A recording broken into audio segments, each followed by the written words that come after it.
好，回到環球大亂線節目現場，我們繼續跟3位專家來探討川普總統攔止格陵蘭的野望哦。川普總統呢日前接受了 CNBC 的專訪，他說明呢格陵蘭協議的內容，表示這項協議呢將賦予美國一切想要的軍事進入權，允許美國呢在島上部署精瓊的飛彈防禦系統。而根據這個精瓊計劃的負責人呢，他叫做麥可蓋特萊恩的說法，他說呢精瓊系統就是在現有的主要針對洲際導彈的基礎上呢，再擴展新增一個多層次的防禦啊，就是利用這個數千顆的衛星來追蹤導彈，然後呢直接在這個低軌衛星上面呢軌道上發出攔截器哦，在你這個飛彈起飛之前呢就將其摧毀。換言之呢，這個飛彈還有在高空中的這個攔截呢，就是重中之重，尤其是在低軌衛星扮演的角色很重要。那麼格陵蘭的地理位置啊，我們都知道它是一個非常寒冷的一個區域，非常靠近北極的這個地方。那它在這個位置裡面可以扮演有何重要性？為什麼美國一定要拿到這個地方不可呢？教授，美國應該来這樣來看，它現在的精瓊系統就是星戰計劃的第2代。因為星戰機的這個計劃就是攔截洲際彈道飛彈。那現在他要拿到這個格陵蘭，我認為他可以從2方面來做它的用途。我們首先看這個精球系統啊，我們彈道飛彈呢地窖式的潛艦所發射的彈道飛彈，然後那潛艦它在任何地方它可以出沒，你是沒辦法標定的，它可以潛到你的這個國家附近的海洋發射。那個戰略轟炸機它是跑的，对，那就是我們講的地窖式的怎麼樣去對。像美國有義勇兵3號，中共有這個東風31、東風4，還有東風5、東風6，這都是我們講的洲際彈道飛彈。然後這要怎麼去攔截呢？第一個，在發射階段的時候推升的階段，這個時間非常短暫，只能發掘，沒辦法摧毀。要不然你就源頭摧毀就好了，你幹嘛等它發射再摧？這個正在加速階段，而且很快就進入地球軌道，所以這是在我們叫軌道攔截，在地球軌道這個叫太空。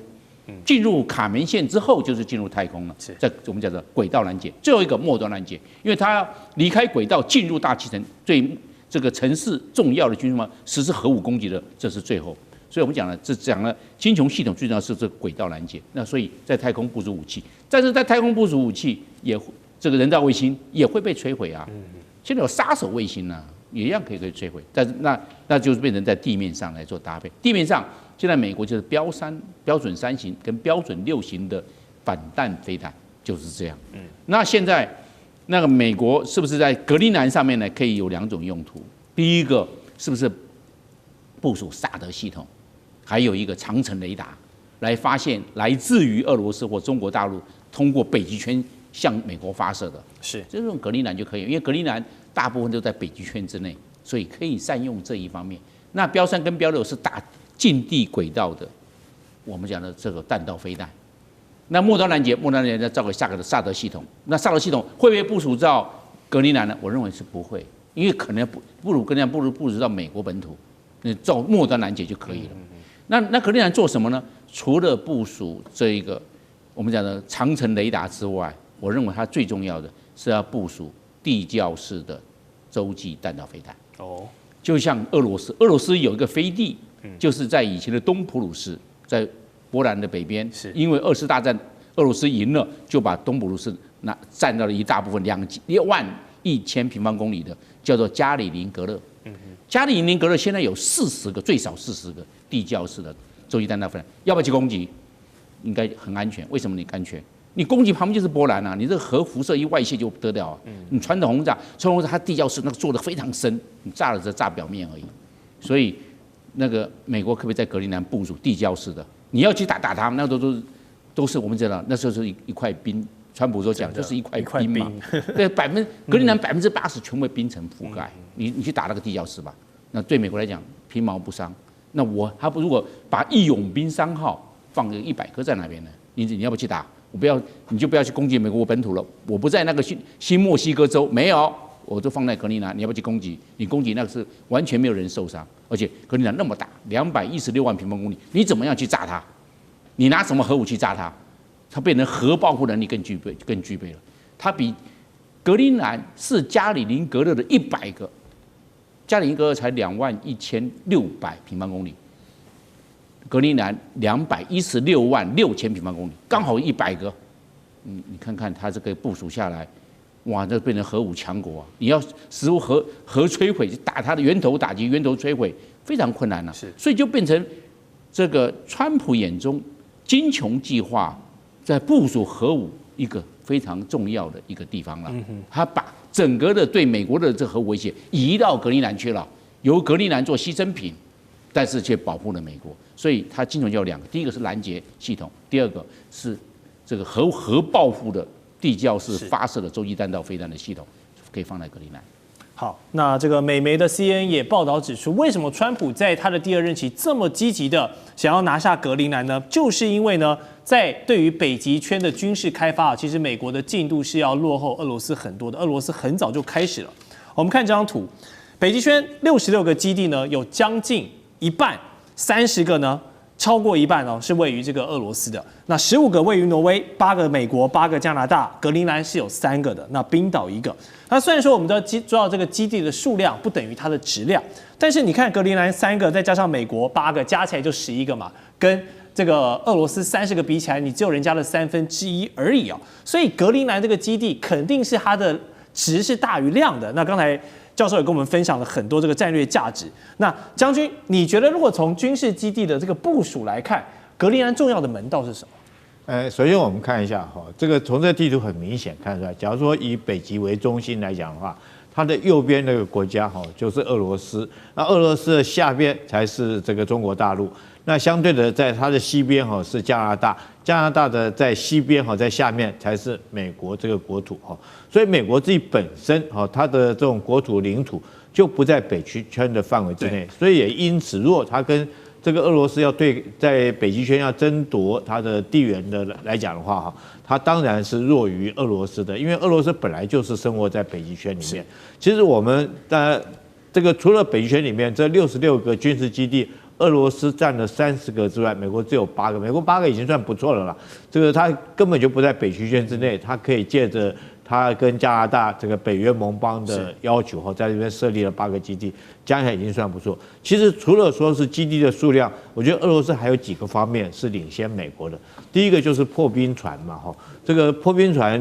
你在北極圈，不管是你航運幹什麼，主要就是要靠破冰船。那俄羅斯的破冰船的數量也遠遠超過加拿大跟美國的合起來的數量。這個俄羅斯目前據我了解有40幾艘的破冰船，其中還有幾艘是核子動力的破冰船。那美國跟加拿大現在是沒有核動力的破冰船，數量也遠遠不及於俄羅斯。那第二個，我認為這個美國要在這個地方跟俄羅斯爭霸還略輸一籌的，就是這個俄羅斯很習慣在這個地方北極圈裡面的生活。我們看到前2天，你看到普京哈，以他這種年紀70幾歲，他居然還去泡冰水冰窖，他們的這種宗教的儀式裡面要全身這個穿一條內褲去泡到冰水裡面啊。那出生的時候，你看俄羅斯人家講他北極熊戰鬥民族，那小孩一出生下就丟到冰水裡面，所以他們習慣於北極這種生活方式，還有他破冰船什麼，他運輸方式他都很習慣。